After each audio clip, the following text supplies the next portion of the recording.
નમસ્કાર, અમારી news channel news for Kathiawad ને લાઈક કરો, શેર કરો અને સબસ્ક્રાઇબ કરો. News for Kathiawad. નમસ્કાર.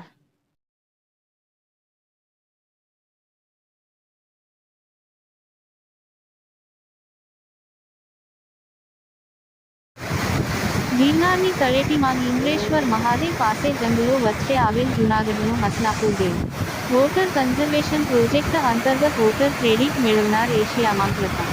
જૂનાગઢ મહાનગરપાલિકાને યુનિવર્સલ કાર્બન રજિસ્ટર સંસ્થા દ્વારા 90 લાખ વોટર ક્રેડિટ મળતા અભિનંદન પાઠવતા મુખ્યમંત્રી Bhupendra Patel.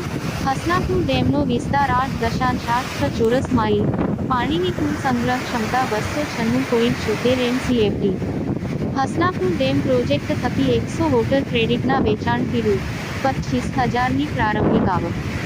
Rain water harvesting, waste water treatment, sewage treatment plant અન્ય એલિજિબલ પ્રોજેક્ટ અમલી બનશે ત્યારે આ બાબતે લઈને વહીવટીદારશ્રીએ મીડિયાને પ્રતિક્રિયા આપી હતી. જોઈએ તેઓ શું કહી રહ્યા છે.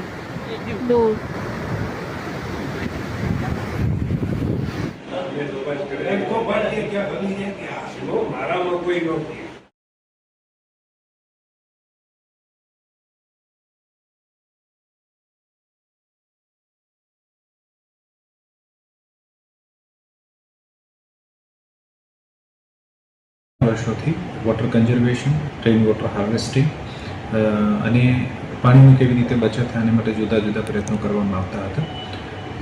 જૂનાગઢ મહાનગરપાલિકા હસ્તકનો હસનાપુર જે ડેમ છે, આ ડેમમાં વોટર કન્ઝર્વેશન માટે જૂનાગઢ મહાનગરપાલિકાને વોટર ક્રેડિટ મળવામાં આવ્યા છે.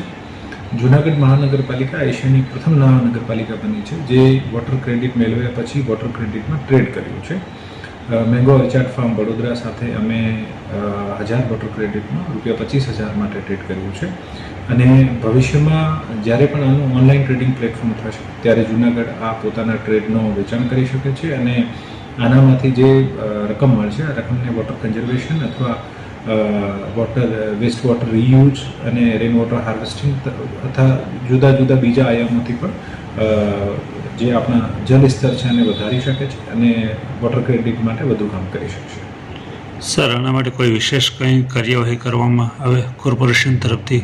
કોર્પોરેશન તરફથી છેલ્લા ઘણા વર્ષોથી વોટર કન્ઝર્વેશન અને રેઇન વોટર હાર્વેસ્ટિંગની કામગીરી કરવામાં આવી જ રહી છે. ગયા વર્ષે પણ અમે ઘણા બધા પ્રાઇવેટ હાઉસહોલ્ડ્સના ઘરો ઉપર પણ વોટર હાર્વેસ્ટિંગ યુનિટ્સ ફિટ કર્યા છે અને વધુમાં વધુ કેવી રીતે આપણું ગ્રાઉન્ડ વોટર ઊંચું લઈ શકાય અને વોટર હાર્વેસ્ટિંગ થઈ શકાય, વોટર કન્ઝર્વેશનના તમામ ઉપાયો જે છે જૂનાગઢ મહાનગરપાલિકા દ્વારા કરવામાં આવશે.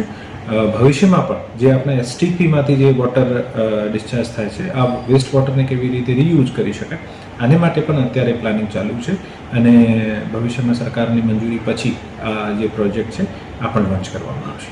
સર, આ ડેમ છે એ ફોરેસ્ટ એરિયામાં આવેલો છે, તો ફોરેસ્ટ એરિયા તરફથી કોઈ આપણને પ્રોબ્લેમ કે એવું કંઈ કરવું કે કેવો સપોર્ટ મળે છે?